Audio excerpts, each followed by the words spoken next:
Today in our modern world, we hear a lot of talk about love from various sources, whether it be pastors or people or whatever it be out there.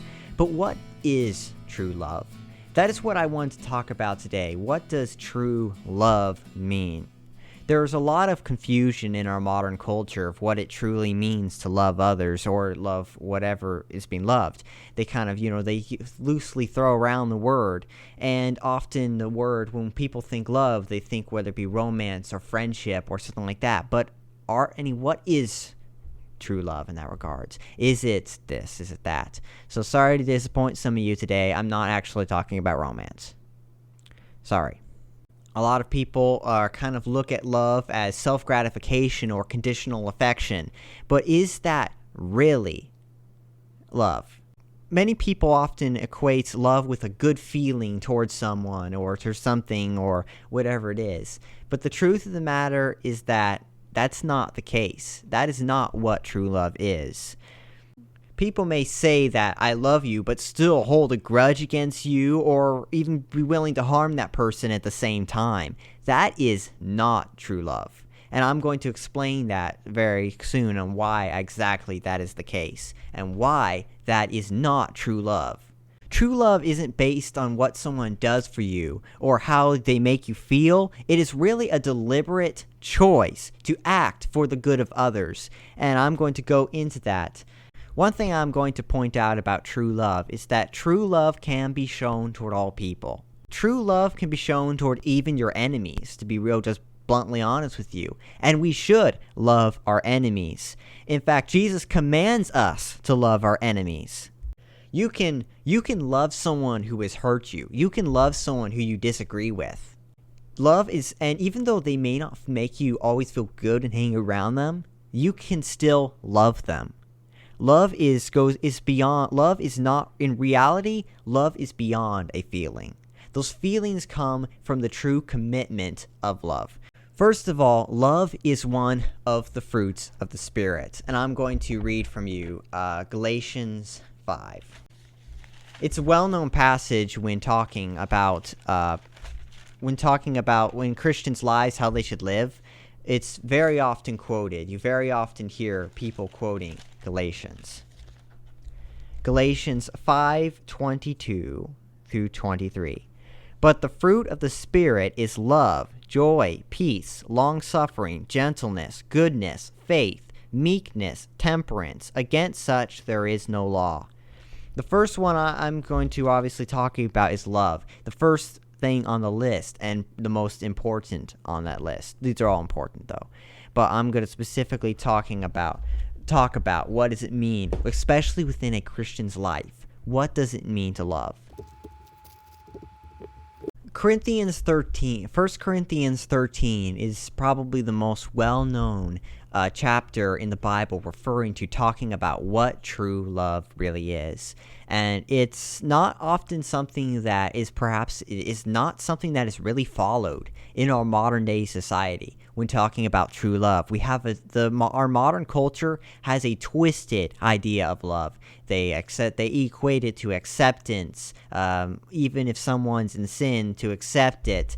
They equate it with just good feelings. But in here, it talks a lot. In Corinthians 13, it deals very specifically with what love is. It gives the most detailed definition you can find in the scripture of what true love is. It's often called the love chapter because it gives such a full description of that. At the time of when Paul was writing the Corinthians here, he was dealing with a church that was very fluent in spiritual gifts, but was also divided. At that time, if we go earlier, it was talking about they were very much divided in that regards, and they were saying, I am of Paul, the other was saying, I am of Apollos, and I am of Jesus, the other people were saying. And he's speaking to this church and emphasizing that love is important.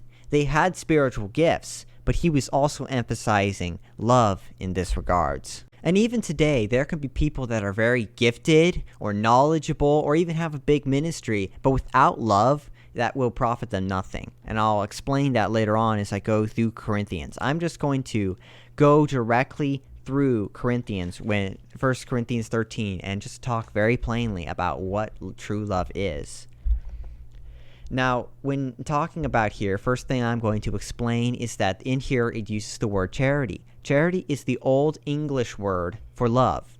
It has to do with benevolent love, sacrificial love. That is what charity means. Nowadays, we associate charity with giving money to organizations. Charity, giving to charity, charitability.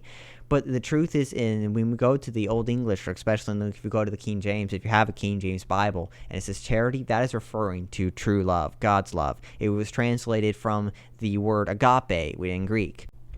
It says in 1 Corinthians 13:1, "Though I speak with the tongues of men and angels, and have not charity, I am become as sounding brass or as a tinkling cymbal."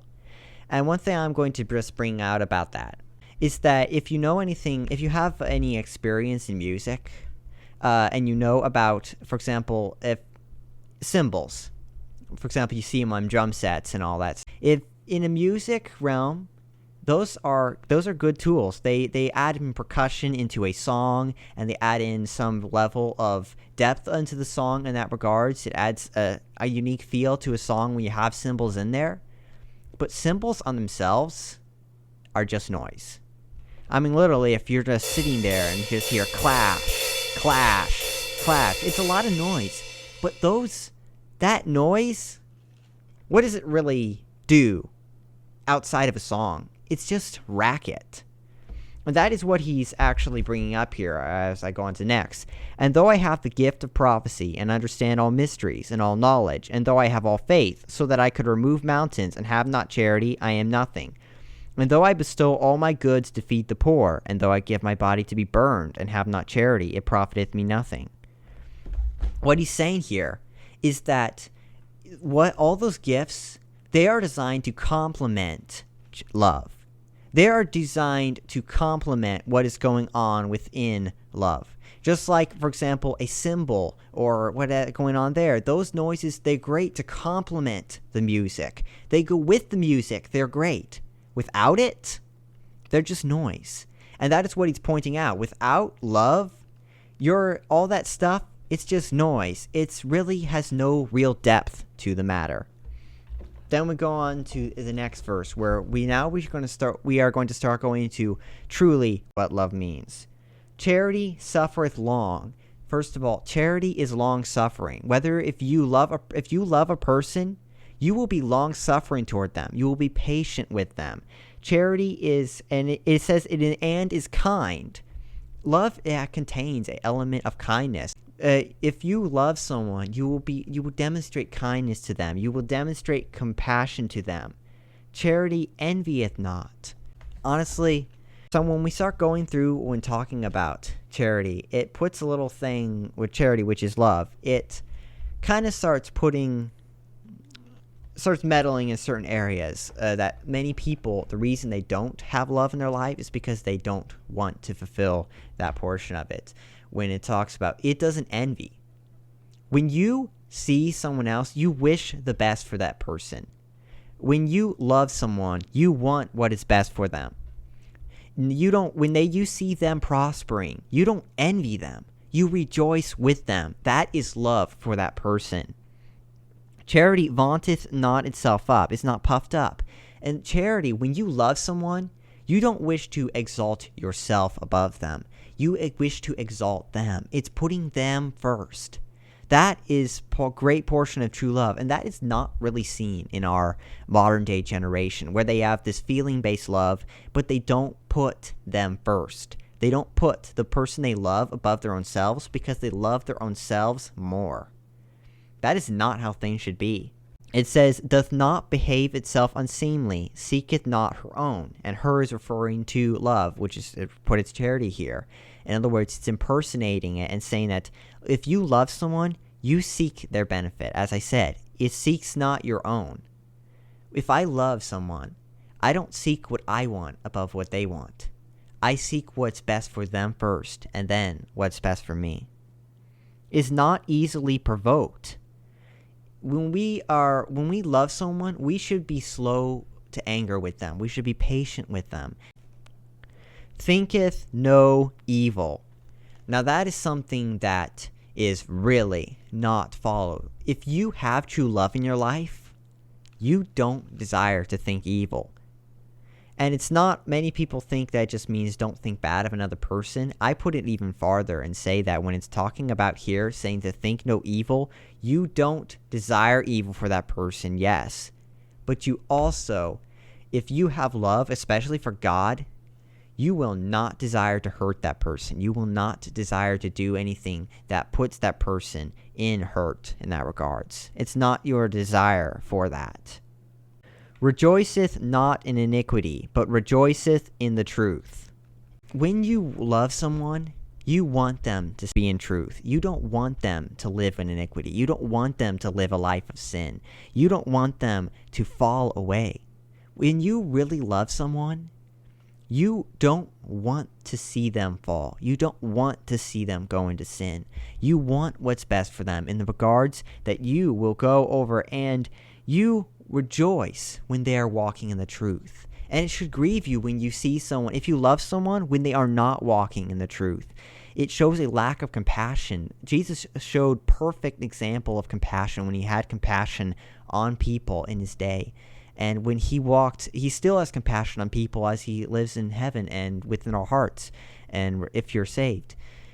But we see how he was always had a heart of compassion toward others in the way that his works of healing and other things were all driven by compassion and how he did things. His very actions here on earth, his sacrificial love to come and to die on the cross for us, was the very characterization of love. Because love is the very character of God.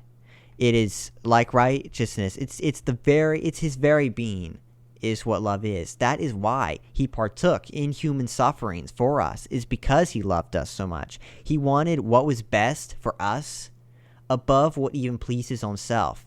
For him to die on the cross like he did was not pleasing his own self.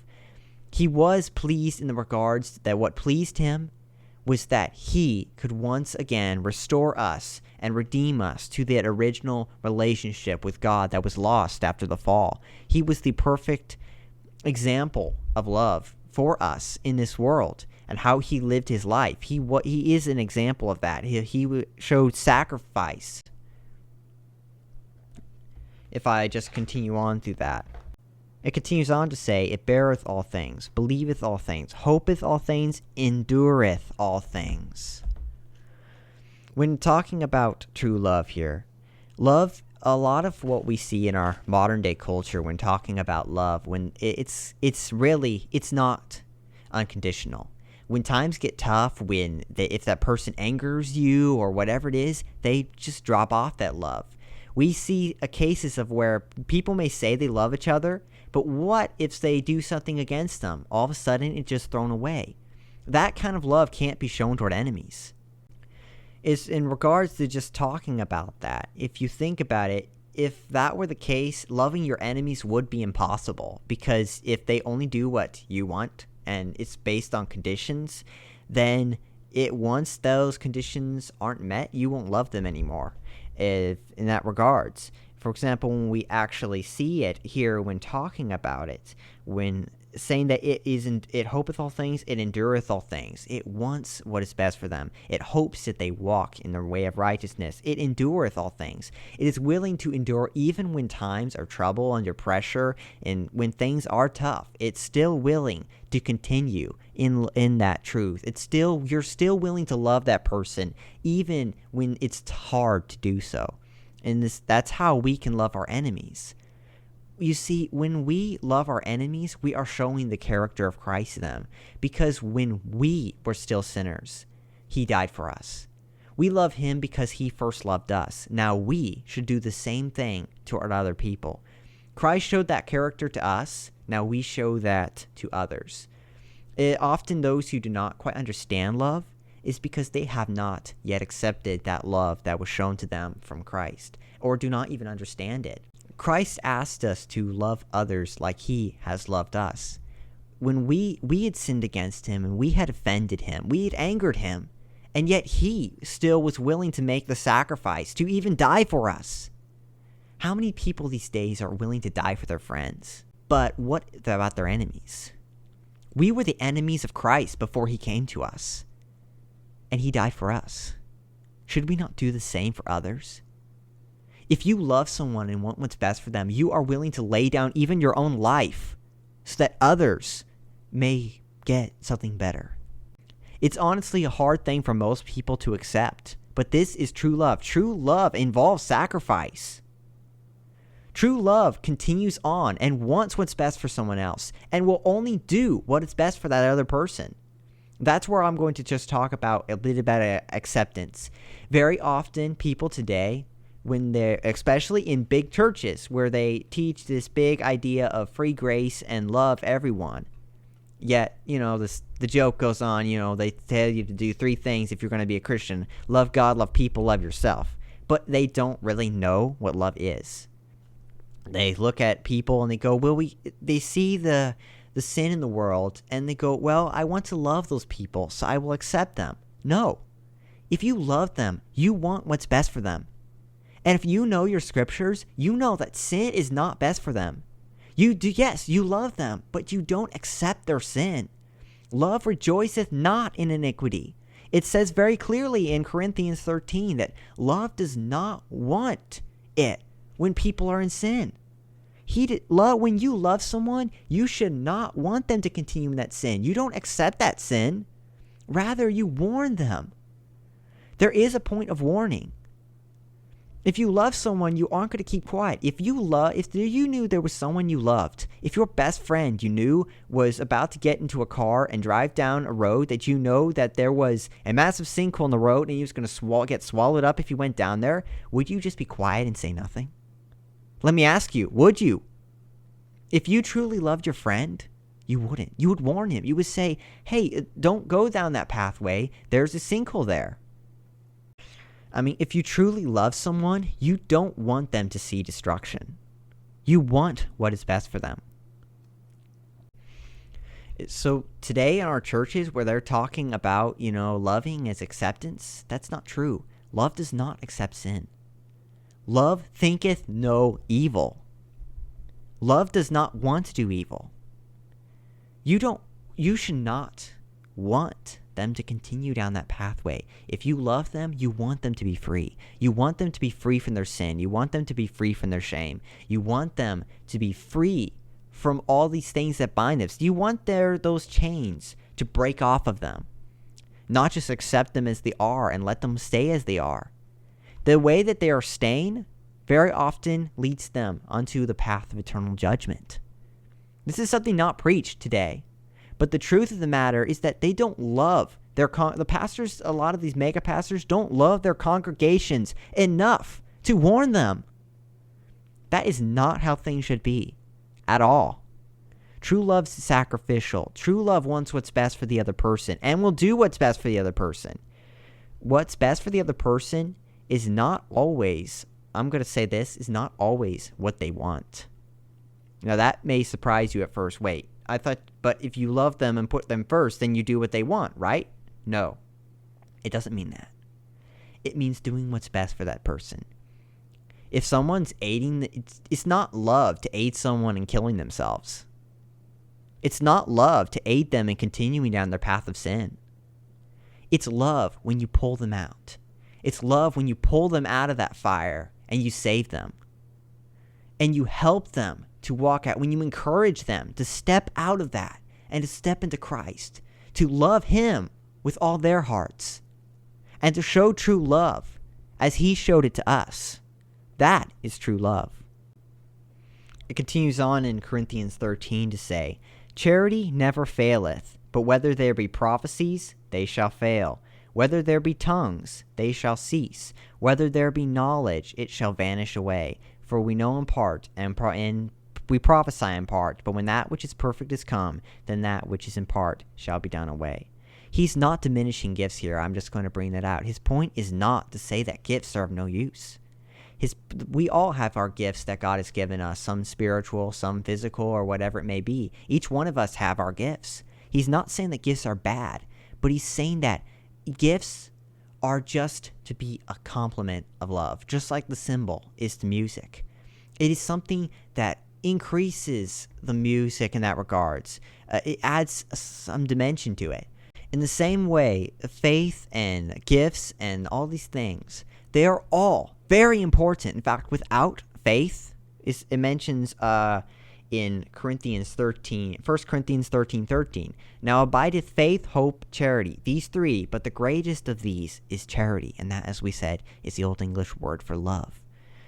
The truth of the matter is, if these things, obviously, faith and hope are very important. He's not in any way diminishing them and saying that they are not of any importance. In fact, without faith, it is impossible to please God. But faith without love is having, really? You can't really have it. The truth of the matter is that love often is what drives us to our faith. And without love, we will struggle having faith in any way, really. And the truth of the matter is just that. Faith is very important. Love is very important too. And it says it's the greatest of them. If you have faith and you add that to your love, then you are empowered to work out the things that God has for you. But if you leave out love out of your life, you aren't going to make it. Without that, even if you die as a martyr, it's going to profit you nothing. God put love there because it is the very character of God. If you don't have love, you don't have the character of Christ. So one thing I'm just going to bring out of all this is I'm just going to ask you, do you love others truly with Christ's love? When you say you love someone, do you want what's best for them? Do you want them to continue in righteousness? Or do you accept their evil? If you accept their evil, you aren't loving them. There's an aspect of love. If you love someone, you will pull them out of the fire. It doesn't mean they're always going to accept you. Now, when talking about, as I mentioned, love is kind. I will emphasize that. When later on, I hope to put out a video talking about kindness as one of the fruits of the Spirit, is that just because you want to pull them in the fire does not mean you don't do it in a loving way, of course. Love is kind.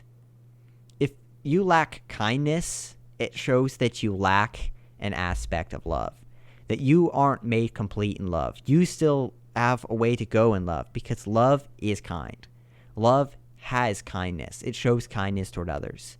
But we still, even if we're kind toward others, when we go over and we share Christ with someone, we should share it out of love.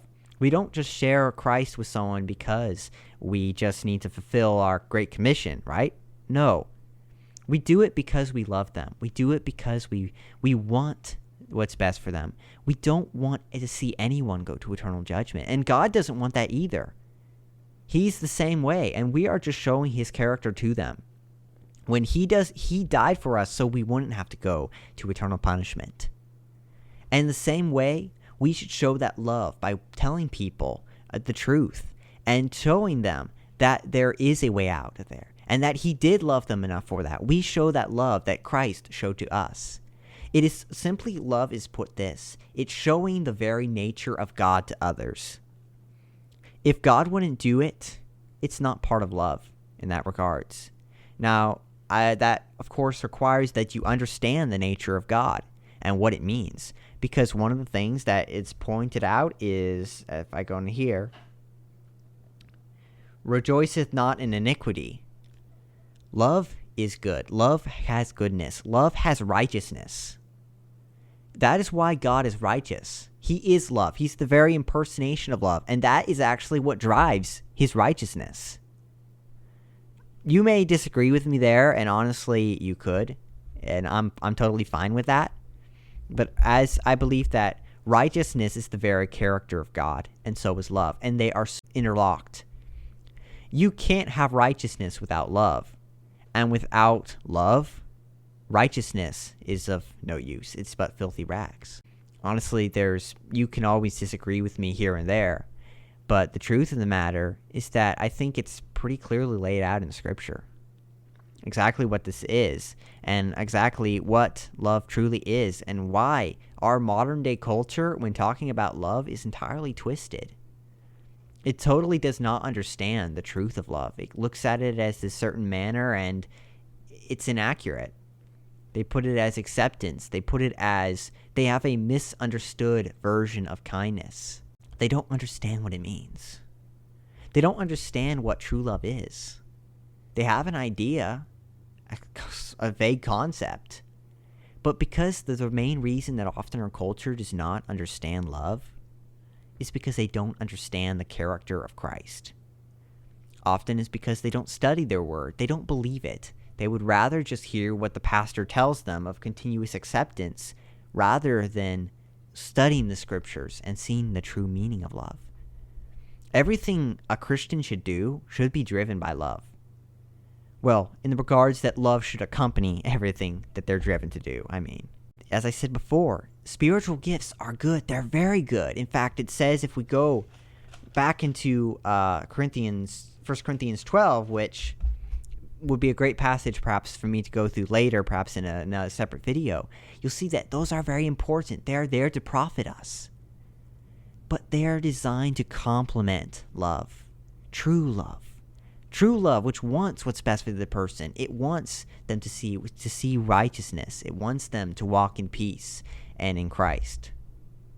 This video has been going on a little while, so I guess I'll leave it at that point. I just want to challenge you to examine your own life and see if whether or not what you're living as your day-to-day life and how you're treating others, is it true love?